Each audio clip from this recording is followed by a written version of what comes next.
সহজপাঠ চ্যানেলটিতে সবাইকে স্বাগত।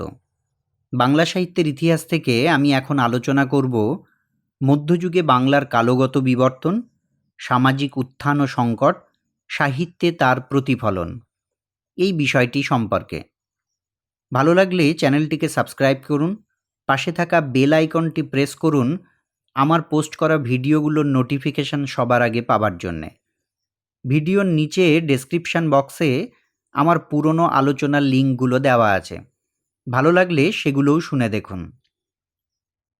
নিরন্তর প্রবহমান জীবনে সময়ের সঙ্গে সঙ্গে তাল মিলিয়ে আমরাও এসে পৌঁছেছি একবিংশ শতাব্দীতে। সময় নামের কালদণ্ডে প্রাচীনকে আবার নতুন করে জানতে ইচ্ছে হয়। ইতিহাস পাল্টেছে যুগে যুগে, পাল্টেছে সময়, সমাজ, মানুষের বিচিত্র মন আর মনন। ভাবতে অবাক লাগে, একদিন যে মানুষ বন্য প্রকৃতিতে বন্য পশুর মতো দিশেহারা হয়ে ঘুরে বেড়াতো, সেই মানুষই ধীরে ধীরে নিজের বুদ্ধি, নিজের চাতুর্যকে সঙ্গী করে গড়ে তুলেছে নিজের মতো একটা সমাজ, নিজস্ব একটা পরিমণ্ডল। আর তারপর একটু একটু করে পাল্টেছে, নিজেকে ভেঙেছে, আবার নতুন করে গড়েছে। মনের রাজ্যে নিরন্তর ঘুরপাক খেয়েছে, কিন্তু ধীরে ধীরে মানসিকতার পরিবর্তন ঘটেছে। পশুত্বকে ঘুচিয়ে নিজের আমিত্বকে প্রতিষ্ঠিত করতেই সে সবচেয়ে বেশি সচেষ্ট হয়েছে। এইভাবে সময়ের সাথে লাট্টুর মতো ঘুরপাক খেতে খেতে বর্তমানে এসে পৌঁছেছে মানুষ। রূপকথার জাদুদণ্ডের মতো বিজ্ঞানের জাদু স্পর্শে সেই পাল্টে যাওয়া মানুষের মনের রং আরও রঙিন হয়ে উঠেছে। আজ তার চারিদিকে বিনোদনের পসরা নিয়ে হাজির হয়েছে বিজ্ঞান, কিন্তু বর্তমানে দাঁড়িয়ে আজ আমরা ফিরে যাব সেই মধ্যযুগে। দেখে নেব আমাদের পুরাতন সমাজটাকে, যা মূলত গ্রাম জীবনকে কেন্দ্র করেই গড়ে উঠেছিল। ইতিহাসের সূত্র ধরে সমাজের উপর নেমে আসা বিভিন্ন বৈদেশিক শক্তির আক্রমণ ও বিভিন্ন গুরুত্বপূর্ণ রাজরাজড়ার কথাও আমি আলোচনা করব। আর সেই মধ্যযুগে সমাজ পরিবর্তনের সঙ্গে সঙ্গে বাংলা সাহিত্যেরও যে ক্রম পরিবর্তন ঘটেছিল, তার পথরেখাটিকেও আমি বর্তমান আলোচনায় তুলে ধরব। বাংলা সাহিত্যে মধ্যযুগ বলে চিহ্নিত করা হয় ত্রয়োদশ শতাব্দীর সূচনা থেকে অষ্টাদশ শতাব্দীর প্রায় মাঝামাঝি সময়কালকে। অর্থাৎ ত্রয়োদশ চতুর্দশ শতকে তুর্কি আক্রমণের পর এর আরম্ভ, আর ইংরেজ সাম্রাজ্য প্রতিষ্ঠার পূর্বে এর অবসান। ত্রয়োদশ চতুর্দশ শতকে বাংলাদেশে তুর্কি আক্রমণ হয়। বাংলার শেষ স্বাধীন হিন্দু রাজা লক্ষণ সেন অতর্কিত আক্রমণে বিভ্রান্ত হয়ে নবদ্বীপ ত্যাগ করলে ইসলাম ধর্মাবলম্বী তুর্কি নেতা ইখতিয়ার উদ্দিন মুহাম্মদ বিন বখতিয়ার খিলজি বাংলার সিংহাসন দখল করেন। সেন রাজাদের অধিকার খর্ব হয়। তুর্কি আক্রমণের প্রবল অভিঘাতের সম্মুখে বাঙালি জাতির জীবন প্রবল বিশৃঙ্খলার মধ্যে বিপর্যস্ত হয়ে পড়ে। মুসলমান শাসকেরা ব্যাপক অত্যাচার শুরু করেন এবং নিজেদের ইসলাম ধর্ম প্রতিষ্ঠা করবার জন্য লোকজনদের উৎপীড়ন করতে থাকেন। এইভাবে ত্রয়োদশ শতাব্দীতেই বাঙালি ইসলামী শাসনের ছত্রছায়ায় এসে দাঁড়ায়, যা তাদের কাছে একেবারেই নূতন। তাই বাঙালির মনে জাগে শঙ্কা। পাশাপাশি চলছিল ধর্মান্তরীকরণ, হত্যা, নারী নিগ্রহ, অমানুষিক অত্যাচার। তুর্কি শাসনের এই চণ্ড নীতি মানুষের সুখ স্বাচ্ছন্দ্যের সুউচ্চ মিনারটিকে আরও ভঙ্গুর করে তোলে। ক্রমে বখতিয়ার খিলজির পর আলী মর্দন খিলজি ও পরে গিয়াসউদ্দিন ইয়াজ খিলজি নামে তুর্কি ক্ষমতায় বসেন। এদের সময় বাংলাদেশে এক চরম অরাজক অবস্থার সৃষ্টি হয়। তখন দিল্লির পাঠান সুলতানদের টনক নড়লে বাংলার শাসন কার্যকে তারা দিল্লির অধীনে আনেন। যা হোক, এই যে টালমাটাল অবস্থা, এ সময় বিশেষ কোনো সাহিত্যকৃতির নিদর্শন মেলে না। মূলত মুসলমানদের আধিপত্য অর্জনের নিমিত্ত সমাজ জীবনে যে বিশৃঙ্খলা সৃষ্টি হয়, সেই অরাজকতার জন্যই সাহিত্য সংস্কৃতির বিকাশের পথ রুদ্ধ হয়ে যায়। বাংলাদেশে যখন চরম অরাজকতা ও অশান্তি বিরাজ করছিল, তখন শামসুদ্দিন ইলিয়াস শাহ বাংলার সিংহাসনে বসেন। দেশে শান্তি শৃঙ্খলা ফিরে আসে। হিন্দু মুসলিম সম্প্রদায়ের মধ্যে সম্প্রীতিও গড়ে ওঠে। হিন্দু মুসলিম একে অপরের কাছে চলে আসে। জাতি, ধর্ম, বর্ণের পার্থক্য অনেকটা ঘুচে যায়। সুলতানি আমলে সুলতানি শাসকদের পৃষ্ঠপোষকতায় গৌড়ের শাহী দরবার বাংলা ভাষা সাহিত্য সংস্কৃতির প্রাণকেন্দ্র হিসেবেই গড়ে ওঠে। আর এই গৌড় দরবারকে কেন্দ্র করেই মধ্যযুগের বাংলা সাহিত্য বিকশিত হয়ে ওঠে। এই সময়কে তাই বাংলা ভাষা সাহিত্যের স্বর্ণযুগ বলা হয়। ইতিপূর্বে মুসলমান শাসকেরা রুদ্রমূর্তি ধারণ করে বাংলাদেশে তাণ্ডবলীলা চালালেও ক্রমে তারা বাংলার জল মাটিকে ভালোবেসে এদেশেরই মানুষ হয়ে গেলেন। এদেশের ভাষা শিখে বাংলাদেশের ভাষা সাহিত্য সংস্কৃতির প্রতি অনুরাগী হলেন। রামায়ণ মহাভারতের গল্প তাদের গভীরভাবে আকর্ষণ করত। এইভাবে ইসলামী শাসকদের মধ্যে অসাম্প্রদায়িক মনোভাব গড়ে ওঠে। সুলতানি আমলে বাংলাদেশে ইসলাম ধর্মের ব্যাপক সম্প্রসারণের ফলে সমাজের আমূল পরিবর্তন ঘটে। হিন্দুদের রক্ষণশীলতার মৃত্যু ঘটে। ব্রাহ্মণরাও তাদের বর্ণবাদী সাহিত্যবোধে পরিবর্তন আনতে বাধ্য হয়। ফলে গোটা সমাজেই এক ইতিবাচক পরিবর্তনের সূচনা হয়। তাই একদিকে যেমন বৈষ্ণব ধর্মের বিপুল প্রসার ঘটে, অন্যদিকে ফার্সি সাহিত্যের প্রভাবও এসে পড়ে বাংলা সাহিত্যের উপর। সাহিত্য চর্চার এক সমৃদ্ধ ধারা বিকশিত হয়ে চলে, যেমন অনুবাদ সাহিত্য, মঙ্গল কাব্য, বৈষ্ণব পদাবলী, রোম্যান্টিক প্রণয় আখ্যান কাব্য ইত্যাদি। তাই এক্ষেত্রে প্রথমেই সেই সমস্ত সুলতানদের কথা আলোচনা করা প্রয়োজন যারা প্রত্যক্ষ বা পরোক্ষভাবে বাংলা সাহিত্যের বিকাশের ধারাটিকে পুষ্ট করেছিলেন। প্রথমেই উল্লেখ্য শামসুদ্দিন ইলিয়াস শাহের কথা। মুসলিমদের হিন্দু বিদ্বেষী মনোভাব তার সময়েই কমে যায় ও গৌড়ের শাহী দরবার বাংলা ভাষা ও সাহিত্য সংস্কৃতিতে এক উজ্জ্বল কেন্দ্ররূপে গড়ে ওঠে এবং তার নিরবচ্ছিন্ন বিকাশের ক্ষেত্রে অন্যান্য সুলতানদের প্রত্যক্ষ ভূমিকাও স্বীকার্য। সুলতান গিয়াসউদ্দিন আজম শাহের পৃষ্ঠপোষকতায় ধন্য বাঙালি কবি শাহ মুহম্মদ শগীর। ইউসুফজো লেখা তার অমর কীর্তি। গিয়াসউদ্দিন আজম শাহর মৃত্যুর পর বাংলার মুসলিম শাসন দুর্বল হয়ে পড়ে। এ সময় রাজা গণেশ কিছুকাল গৌড়ের সিংহাসন অধিকার করেন। তার রাজত্বকাল দুর্যোগে পূর্ণ। যদিও কিছুকালের জন্য বাংলায় তিনি মুসলমান শাসনকে দূরে সরিয়ে রেখে স্বাধীন হিন্দু রাজত্ব প্রতিষ্ঠা করেন। তার মৃত্যুর পর তার পুত্র যদু জালালউদ্দিন মুহম্মদ শাহ নাম ধারণ করে গৌড়ের সুলতান হিসেবে সিংহাসনে আসীন হন। শোনা যায় মধ্যযুগের শ্রেষ্ঠ অনুবাদ কাব্য রামায়ণের কবি কৃত্তিবাস ওঝা জালালউদ্দিনের পৃষ্ঠপোষকতা লাভ করেন। অন্য একজন অনুবাদক কবি মালাধর বসুও রুকনুদ্দিন বরবক শাহের রাজানুকূল্য লাভ করেন। সম্রাট তাকে গুণরাজ খান উপাধিতে ভূষিত করেন। সুলতান শামসুদ্দিন ইউসুফ শাহও বাংলা সাহিত্যের অনুরাগী ছিলেন।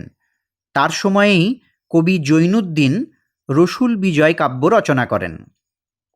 এ সময় বাংলা আবার অশান্ত হয়ে ওঠে। গুপ্ত হত্যা, ষড়যন্ত্রে দেশ ছেয়ে যায়। এ সময় হুসেন শাহ গৌড়ের সিংহাসনে বসলে বাংলায় শান্তি শৃঙ্খলা আবার ফিরে আসে।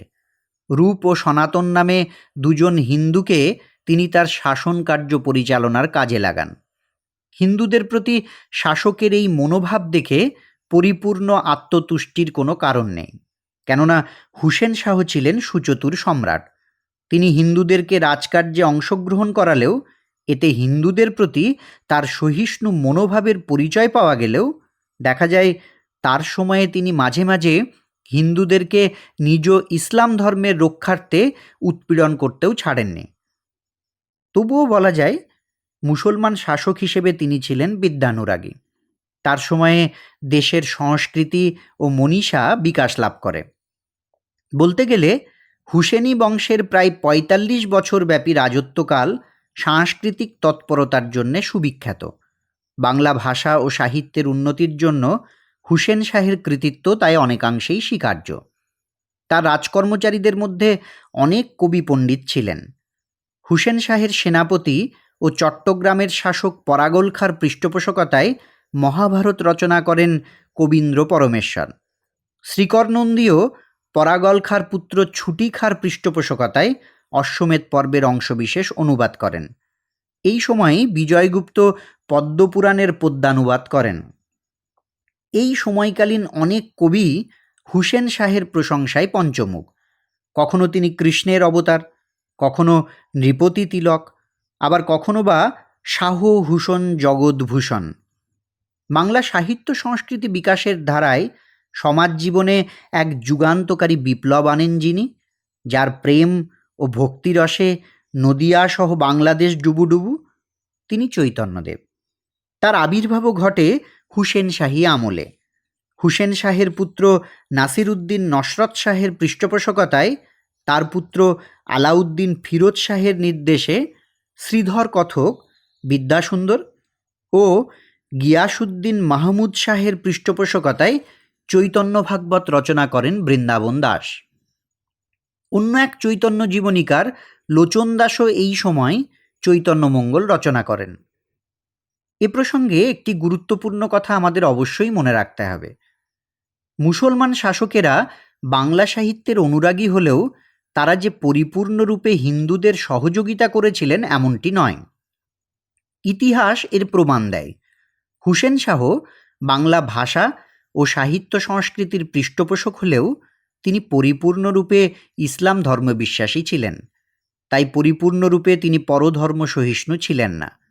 চৈতন্য ভাগবতের রচয়িতা বৃন্দাবন দাস হুসেনকে জবন রাজা বলে আখ্যাত করেছেন। হুসেন শাহের হাত থেকে সেদিন নবদ্বীপের ব্রাহ্মণ সমাজও রেহাই পায়নি। জয়ানন্দের চৈতন্যমঙ্গলে এর উল্লেখ মেলে। কি লেখা পাওয়া যায় দেখুন চৈতন্যমঙ্গলে।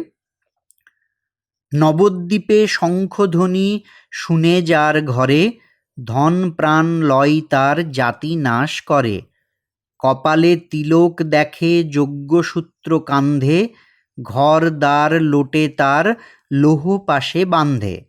দেউল দেহরা ভাঙে উপাড়ে তুলসী, প্রাণ ভয়ে স্থির নহে নবদ্বীপবাসী। গঙ্গা স্নান বিরোধিল হাট ঘাট যত, অশ্বত্থ পনস বৃক্ষ কাটে শত শত। পিরল্লা গ্রামেতে বৈশে যতেক যবন, উচ্ছন্ন করিল নবদ্বীপের ব্রাহ্মণ। হিন্দু ধর্ম ও হিন্দুত্ব নাশের নেশায় সেদিন কাজী ও যবনেরা মেতে উঠেছিল। বিজয়গুপ্তের পদ্মাপুরাণে এই নির্যাতনের কথা আছে। যে যে ব্রাহ্মণের পৈতা দেখে তারা কান্ধে, পেয়াদা বেটা লাগ পাইলে তার গলায় বাঁধে। ব্রাহ্মণ পাইলে লাগ পরম কৌতুকে, তার পৈতা ছিঁড়ি ফেলে থুতু দেয় মুখে। হিন্দুর আচার ধর্মকে মুসলমানদের পক্ষে মেনে নেওয়া অসম্ভব ছিল। তাই হিন্দুর আচারে হরিদাস যখন মন দিল, তখন মুলুকপতি হরিদাসকে অকথ্য নির্যাতন করেছিল।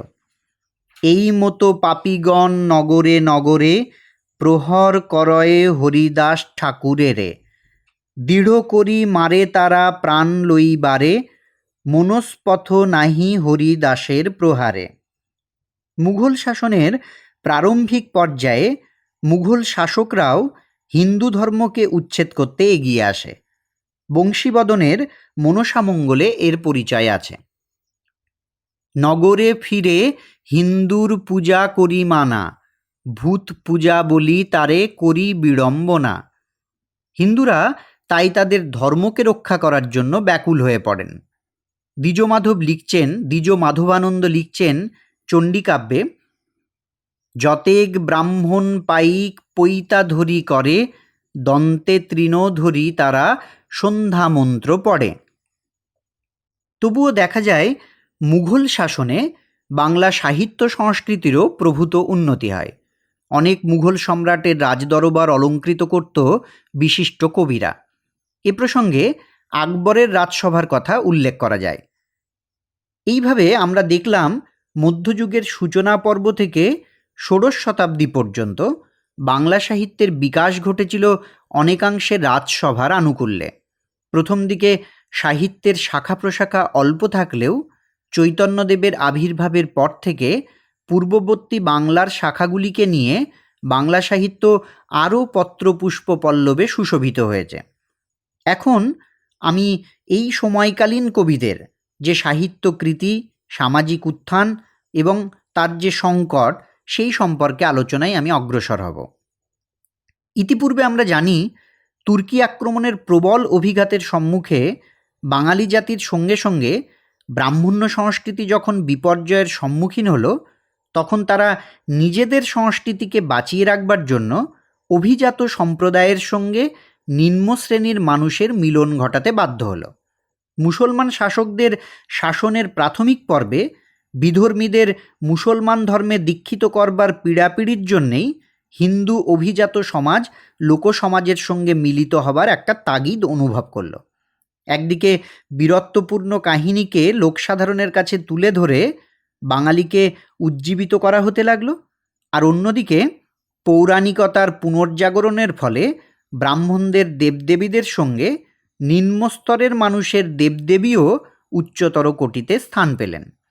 অভিজাত ও অনভিজাতের এই যে মিলন, তাই মধ্যযুগের বাংলা সাহিত্যের প্রধানতম লক্ষণ। এর দুটি সুফল লক্ষ্য করা যায়। এক হচ্ছে সংস্কৃত সাহিত্য সাধারণ লোকের মধ্যে প্রচার ও প্রসার লাভ করল। দুই, অনভিজাত সমাজে দেবদেবীরা, যারা এতকাল ছিল ব্রাত্য অপাংতেয়, তারা অভিজাত সংস্কৃতির মর্যাদা লাভ করল।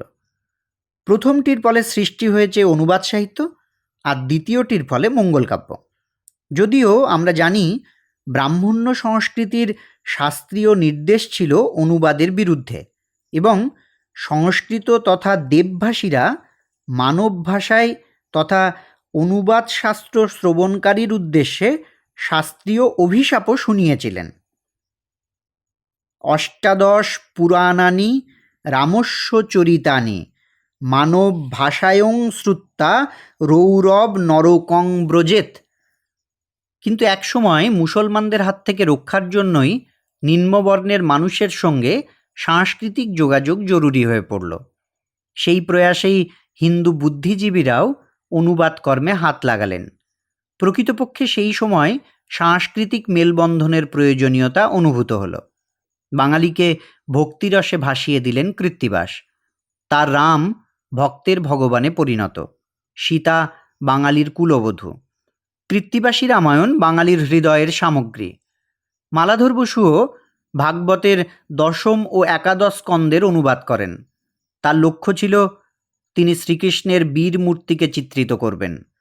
তাই তিনি কৃষ্ণের ঐশ্বর্যলীলার দিকটিকেই বেশি প্রকাশ করেছেন।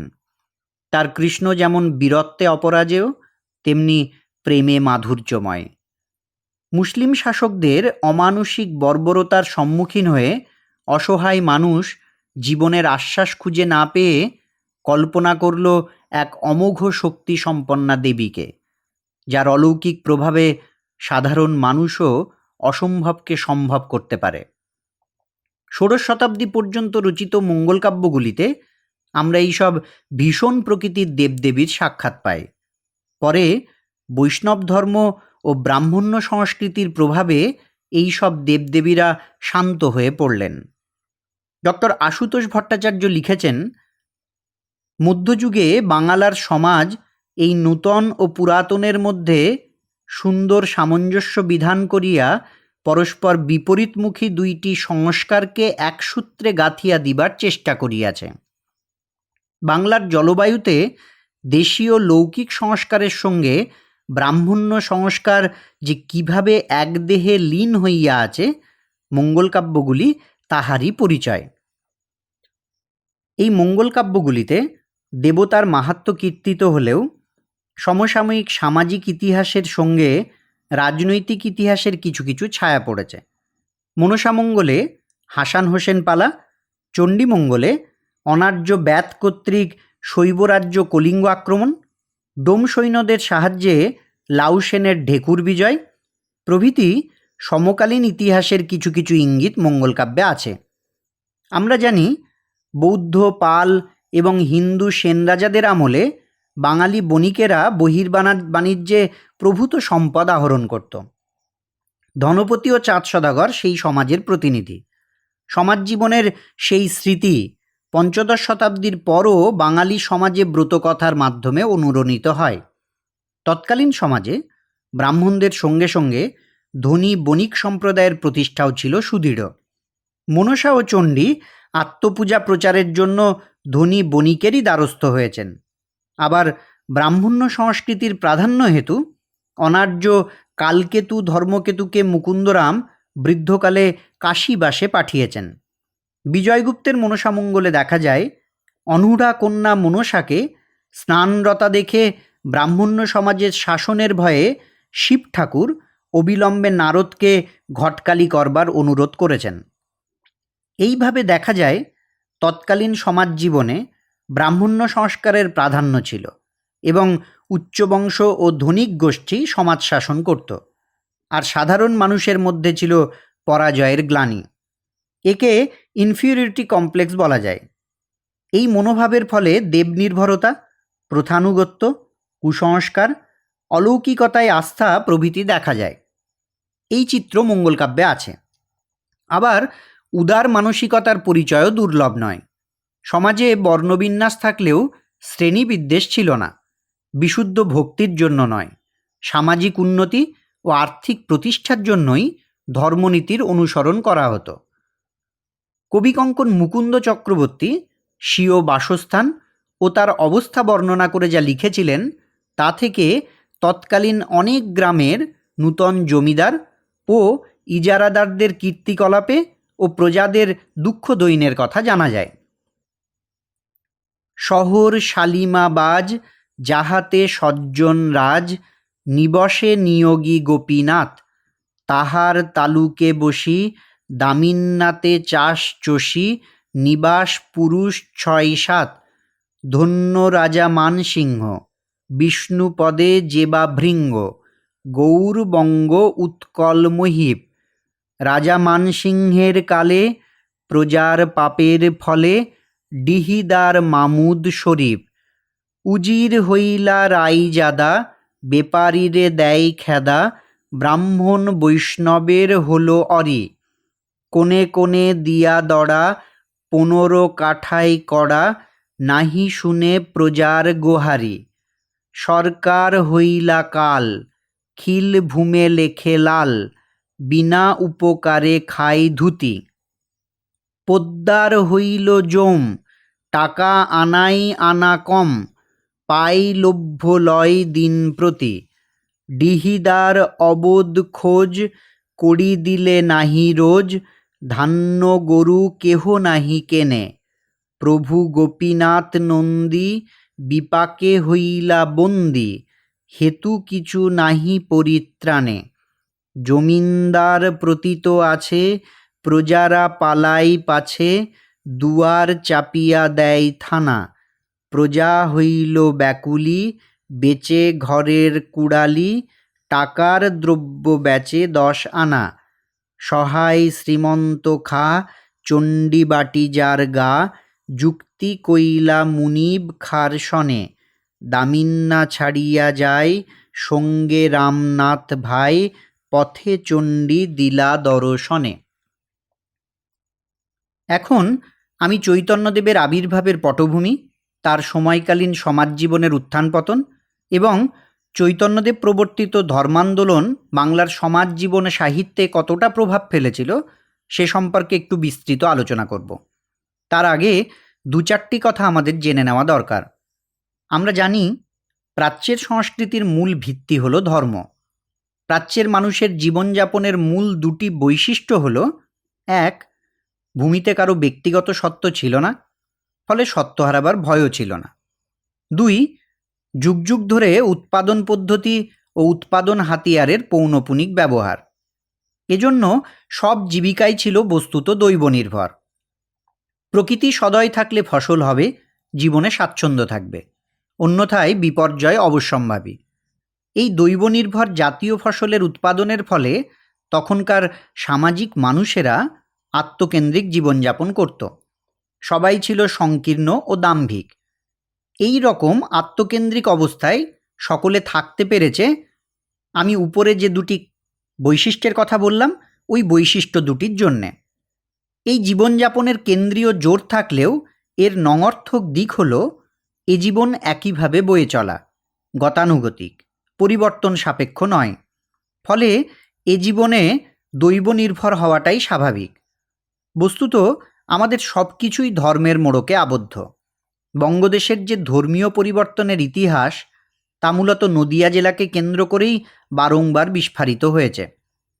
বাংলার বিদ্যাশাস্ত্র চর্চা যা ধর্মকেন্দ্রিক, তা গৌড়ের পতনের পর নবদ্বীপকে কেন্দ্র করেই গড়ে উঠেছে। বিদ্যার্থীরা শাস্ত্র পাঠের জন্য নবদ্বীপে আসত। সব কিছুরই মূল ভিত্তি ছিল ধর্ম। বক্তিয়ার খিলজির পর হিন্দুদের শাস্ত্রচর্চা বিপর্যস্ত হল। ফলে পণ্ডিতকুল ও শাস্ত্রীয় মানুষেরা যারা সমাজের বিধিবিধানকে মনে করিয়ে দিতেন তারা বিপন্ন হলেন। তবুও তাদের ধর্ম শাস্ত্রকে বাঁচিয়ে রাখার জন্য অধিকাংশই নবদ্বীপ থেকে কিছু দূরে বসবাস করতে লাগলো। অর্থাৎ সমাজে মুসলমান শাসন যখন জেঁকে বসেছে, বর্ণাশ্রমের কাঠিন্যে সমাজ যখন সংকীর্ণ, সমাজের ভারসাম্য যখন বিপর্যস্ত, ব্রাহ্মণ্য ধর্মের প্রাধান্যের ফলে যখন সমাজে ব্রাহ্মণ্য ধর্মের কড়া অনুশাসন প্রচলিত, অগণিত নিচুতলার জনগণ যখন ধর্মের ক্ষেত্রে অপাংতেয়, যখন হিন্দু সমাজের ভিতরে দেখা দিয়েছে ভারসাম্যহীনতা, এবং যে সময় হিন্দুরা মুসলমান ধর্ম গ্রহণ করছে কতকটা মুসলমান শাসকদের চাপে পড়ে বাধ্যতামূলকভাবে, আর কতকটা হিন্দু সমাজের কড়া অনুশাসনের কাঠিন্য থেকে বাঁচবার জন্যে, তখনই দিনদুঃখী মানুষদের উদ্ধারকর্তা রূপে সামাজিক উদারতার উদ্গাতা হিসেবে মানুষে মানুষে মৈত্রীর বন্ধন স্থাপন করতেই চৈতন্যদেবের আবির্ভাব ঘটল। চৈতন্যদেব প্রথমে তার পাণ্ডিত্যকে বিসর্জন দিলেন। তিনি ভক্তিকে আশ্রয় করলেন। মূলত সমবেত প্রচার সংগঠিত, আজানুলম্বিত বাহু দুলিয়ে বর্ণাশ্রমের বিভেদ ঘুচিয়ে তিনি সবার মাঝে ঘুরে বেড়াতে লাগলেন। সবাইকে ভক্তি করতে বললেন। হরিভক্তি পরায়ণ হলেই যেন ব্রাহ্মণের চাইতে শ্রেষ্ঠতর আসন লাভ করা যায়। সামাজিক দিক থেকে লাঞ্ছিত বঞ্চিত মানুষকে শ্রীচৈতন্যদেব ভক্তিসাগরে ভাসাতে চাইলেন। ভক্তিবাদী উদার বৈষ্ণব ধর্মের প্রচারের জন্য চৈতন্যদেব ভক্তির আধারে নগর সংকীর্তন এবং সম্মিলিত নাম কীর্তনের ব্যাপক প্রচলন করলেন। বলা বাহুল্য এসবই চৈতন্যদেব প্রবর্তিত ভক্তি আন্দোলনের কৌশলগত দিক। কাজী দলন, জগায় মাধায় উদ্ধার এই প্রচার আন্দোলনের সাফল্য সূচিত করে। শক্তি সাধকেরা এ সময়ই প্রমাদ গুনলেন। ফলে তাদের সঙ্গে সংঘর্ষ বাধল। চৈতন্যদেব প্রবর্তিত ধর্মান্দোলন মানুষের মনে এক বিপুল বেগ ও আশার সঞ্চার করে। হিন্দু সমাজের একেবারে নিচের থাকের মানুষেরাও বিশ্বাস করতে শুরু করে হয়তো মানুষ হিসেবে নবতর উদারতায় তাদের আশা ও আশ্রয় মিলবে। কিন্তু পারিপার্শ্বিক পরিস্থিতির চাপে চৈতন্যদেবকে চলে যেতে হলো পুরীতে। যারা এতকাল মরেছিল তারা আবার উঠল বেঁচে। তারাও ভাবল আর তারা বঞ্চিত অপাংতেও নয়। চৈতন্যদেবের উদারনৈতিক ভক্তিধর্মকে আশ্রয় করে যে উন্মাদনা সঞ্চারিত হলো তারও প্রচারের জন্য দায়িত্ব নিলেন চৈতন্যদেবের সহকারীরা। কিন্তু ধীরে ধীরে চৈতন্যদেব অভীপ্সিত ধর্মীয় তাৎপর্য থেকে বৈষ্ণব ধর্ম বিচ্যুত হতে শুরু করল। ষড়গোস্বামীরা চৈতন্যদেবের প্রবর্তিত উদারনৈতিক ধর্মকে পুনরায় শাস্ত্র, আচার, বিচার, মন্ত্র, তন্ত্র দিয়ে বেঁধে ফেলল। বৈষ্ণব ধর্মের ভেতরে আবার ব্রাহ্মণ্যতন্ত্র জেগে উঠল। এক প্রকার সম্পর্কহীন শাস্ত্রালোচনা, কান্তিবিদ্যার আলোচনায় বৈষ্ণব ধর্ম আবার সংকীর্ণ হয়ে গেল। নিচুতলার মানুষ আশ্রয় পেয়ে আবার আশ্রয়হীনতার বেদনায় কাতর হলো। নৈরাশ্যের রাজ্যে তারা প্রবেশ করল। এ সময় দুদলে ভাগ হয়ে চৈতন্যদেবের উদারনৈতিক ভক্তি ধর্মকে তার সহকারীরা প্রচার করতে লাগল। একদিকে গেলেন অদ্বৈত আচার্য, আর একদিকে নিত্যানন্দ ও বীরভদ্র। অদ্বৈতের সাথে তাদের বিরোধ অনিবার্য হয়ে উঠল। নিত্যানন্দ বীরভদ্র চাইলেন সবাই বৈষ্ণব ধর্মের ছত্রছায়ায় আশ্রয় নিতে পারবে। অন্যদিকে অদ্বৈত আচার্য খানিকটা সংকীর্ণতা ও চৈতন্যদেবের উদারতাকে নিয়ে শান্তিপুরে তার স্থান সীমাবদ্ধ রাখলেন। নিত্যানন্দ বীরভদ্রের প্রবর্তিত ধর্মে জাতিবর্ণ নির্বিশেষে সবাই আকৃষ্ট হল। বঙ্গের প্রত্যন্ত অঞ্চলে যে বিরাট সংখ্যক জৈন ও বৌদ্ধরা ছিল, তারা সবাই নিচের তলায় বৈষ্ণব ধর্মে স্থান পেল। এ সময় দেখা যায় ন্যাড়ানেড়ির দল সমাজে ঘুরে ঘুরে ভিক্ষা করে বেড়াত। সমাজ অগ্রগমনের পাশাপাশি সেই ধর্মে আরও উন্নত আচার বিচার মন্ত্র পদ্ধতি এসে প্রবেশ করল। বৈষ্ণব ধর্মের আরও নানা দল তৈরি হলো। কেউ কেউ গুরুবাদী ধর্মে বিশ্বাস করত। কৃষ্ণের প্রতি ছিল তাদের অবিচল ভক্তি, আর বিশ্বাস অর্জনের জন্য ছিল গান। আখড়ায় বসে শুদ্ধ মনে বস্ত্র পরে যখন তারা ঈশ্বরের কথা বলে, তখন সেটাই তাদের কাছে সব। নিত্যানন্দ বীরভদ্র সর্বোপরি চৈতন্যদেব তাদের কাছে দেবতা। আমরা জানি সামাজিক তাড়না থেকেই আত্মরক্ষার তাগিদ জন্মে, আর এই তাগিদে একই ভৌগোলিক কালবলয়ে জন্ম নেয় বলরামী, সাহেবধ্বনি, বীরভদ্রী, খুশি বিশ্বাসী, কর্তাভজা, রামবল্লভী কিংবা লালন শাহীর মতো অনেকগুলি উদারনৈতিক পন্থা। এই সমস্ত পন্থার বন্ধন ছিল একমাত্র হৃদয়ে, শাস্ত্রের নয়। তাই জাতি বর্ণ নির্বিশেষে সবাই এখানে আশ্রয় পেয়েছিল। হাড়ি, জোলা, নাপিত প্রায় সকলেই ছিল এই পন্থায় আশ্রয়প্রাপ্ত। কিন্তু দেখা যায় শাস্ত্রীয় অভিজাত ধর্মের অপপ্রচার আর আক্রমণের মুখে পড়ে এ জাতীয় বিশ্বাস পন্থাগুলি আত্মরক্ষা করতে অসমর্থ হয়। ব্রাহ্মণ্যতন্ত্রের অন্তর্ভুক্ত শিক্ষিত সম্প্রদায়ের মানুষেরা এদের উদারতাকে বরাবরই সন্দেহের চোখে দেখেছে। সর্বোপরি বলা যায়, গৌড়ীয় বৈষ্ণব ধর্মের মধ্য দিয়ে নয়, বরং শাস্ত্রহীন উদারনৈতিক পন্থাগুলির মধ্যে দিয়েই চৈতন্যদেব প্রবর্তিত ভক্তি আন্দোলনের নির্যাস অধিক মাত্রায় অভিব্যক্ত হয়েছে। এইভাবে তুর্কি আক্রমণ ও মুসলমান ধর্মের প্রভাব প্রতিক্রিয়ায় দেশের ভাবনায় পরিবর্তন ঘটলে ব্রাহ্মণ্য উচ্চমার্গের সঙ্গে লৌকিক স্তরের সমন্বয় ঘটল ও সাহিত্য সাধনায় এক মিশ্র প্রেরণা দেখা দিল। পঞ্চদশ শতকে বাংলা সাহিত্য পূর্ণমূর্তি লাভ করল এবং বিভিন্ন ধারার মধ্য দিয়ে বাংলা সাহিত্য প্রতিষ্ঠা লাভ করল।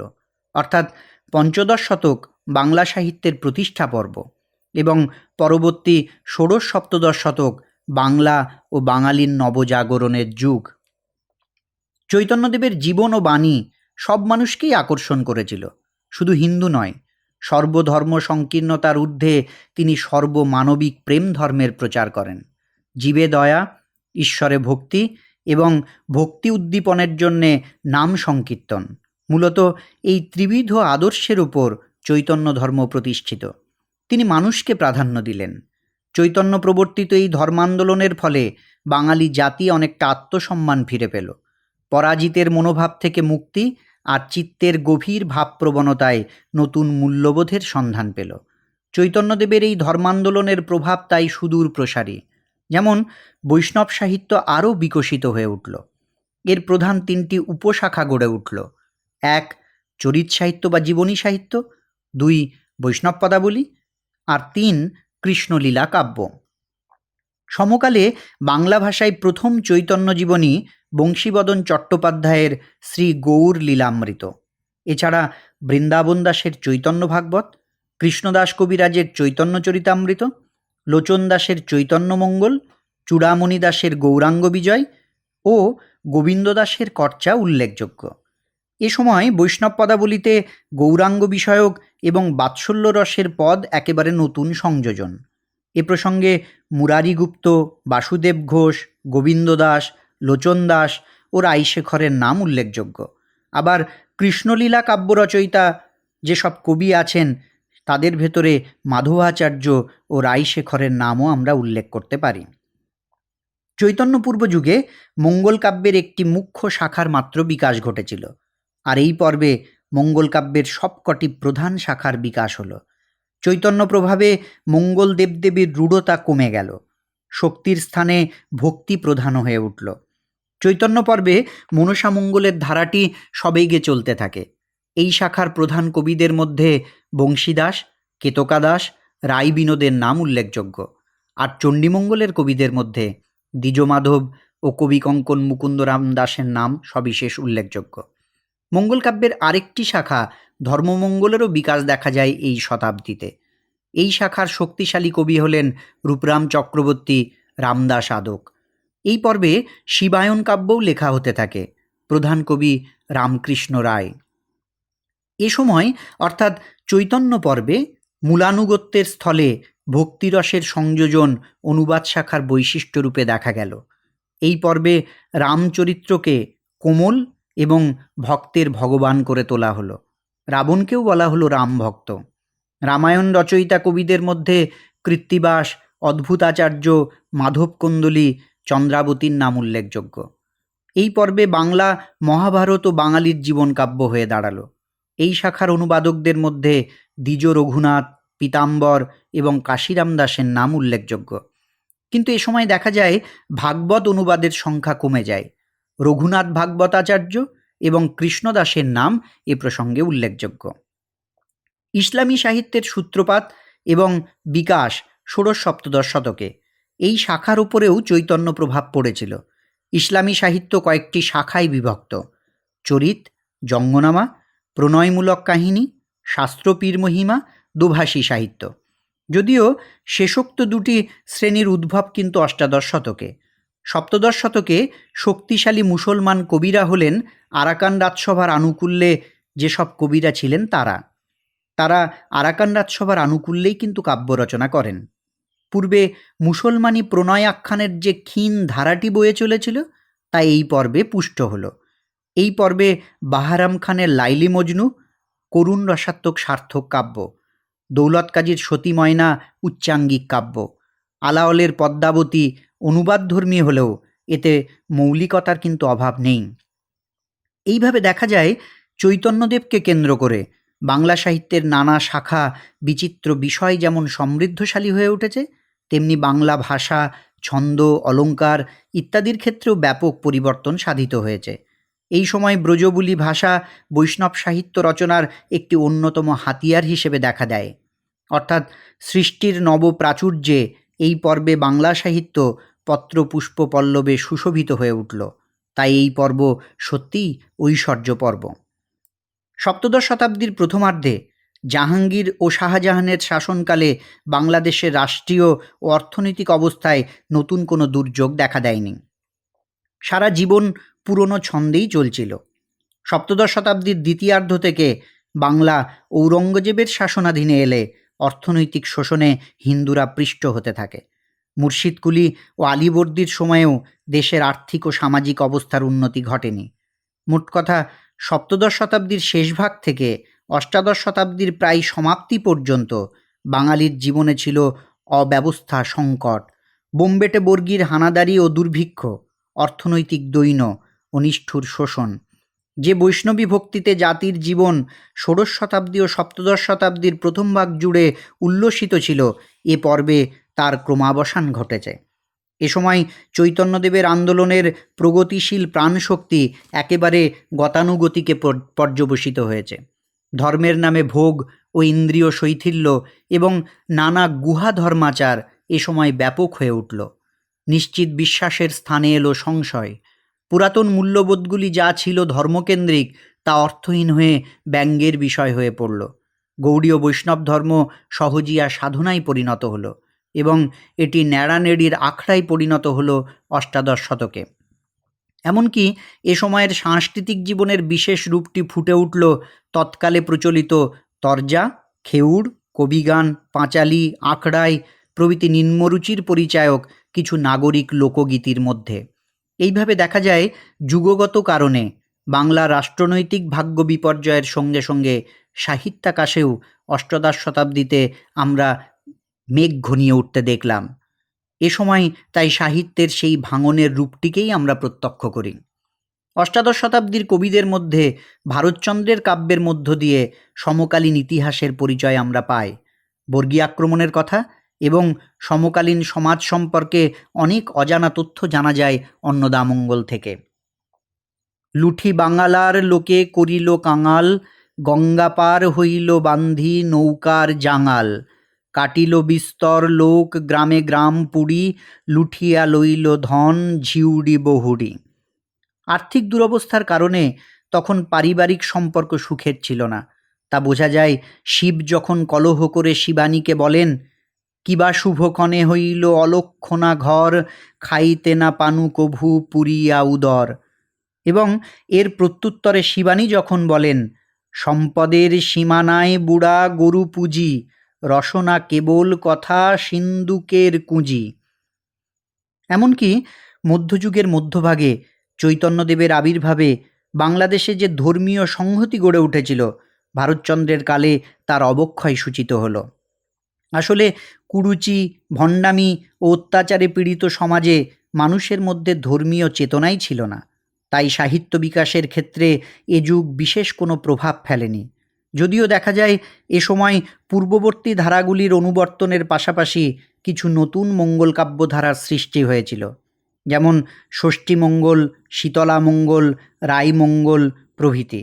তবে নাথ সাহিত্য একালের উল্লেখযোগ্য সাহিত্যকৃতির নিদর্শন। শাক্তপদাবলীও একালের সৃষ্টি। এগুলি অন্ধকারের মাঝে উজ্জ্বল মণি বিশেষ। এইভাবে দেখা যায় যে পঞ্চদশ শতাব্দীতে যে বাংলা সাহিত্যের প্রতিষ্ঠা হলো, ষোড়শ সপ্তদশ শতাব্দীতে যে সাহিত্য আরও পত্রপুষ্প পল্লবে সুশোভিত হয়ে উঠেছিল, অষ্টাদশ শতাব্দীতে তারই অবক্ষয় সূচিত হয়েছে। আর এই অবক্ষয়ের পেছনে যুগগত কারণকে একেবারেই উপেক্ষা করা যায় না। এইভাবে আজকের আলোচনায় আমরা তাহলে দেখলাম যে কিভাবে বাংলা সাহিত্যের কালগত বিবর্তন ঘটেছে এবং তার সাথে সাথে সামাজিক উত্থান ও সংকট কী কী এসছে সেগুলো দেখেছি, এবং সাহিত্যে তার কি প্রতিফলন ঘটেছে সেটাও আমরা আজকের আলোচনা থেকে আমরা জানতে পারলাম। পরবর্তী ভিডিওতে আমি বাংলা সাহিত্যের আর অন্যান্য বিষয়গুলো নিয়ে আমি আলোচনা করব। আজকের আলোচনা ভালো লাগলে চ্যানেলটিকে অবশ্যই সাবস্ক্রাইব করবে এবং পাশে থাকা বেল আইকনটি প্রেস করবে আমার ভিডিওগুলো সবার আগে পাবার জন্যে। আজ এটুকুই।